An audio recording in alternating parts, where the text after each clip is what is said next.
Good morning, travelers. Dili daw ka legit kagay anon kung wala pa ka nakatry or nakakaon din he. Kay iconic kay ni na RM din ni sa Cagayan de Oro kay gibisita jud ni Erwan Yusuf and Mark Wins na food vlogger and daghan pa pud kaayo na mga food and content creator na nianhi din ni para mo try sa ilang RM. Kay mag 50 years na sila ga-serve din ni sa Cagayan de Oro sa ilang famous na sabaw. Everyday 30 to 50 kilos ang ilang mahurot, inana kadaghan. Dinhina sa Ladaw RN Station. Located lang sila sa Purok 2C, Gusa.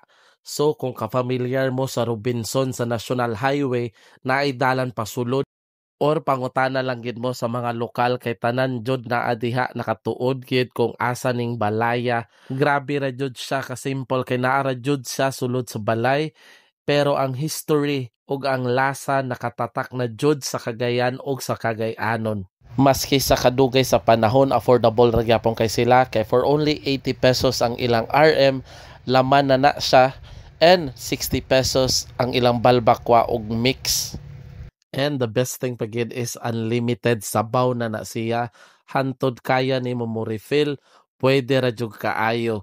And tip nako if ever kung gusto mo makatry gyud sa ilang laman kay which is permente gini siya ma-sold out, bisita mo sa buntag sayo. Kay open sila 8 a.m. to 6 p.m.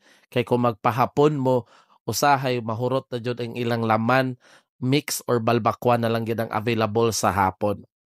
Kung nag-crave ka og sabaw or hangover ka, lami dinhi sa Ladaw RM Station sa Gusa. So hangtod sa sunod, kita kits travelers.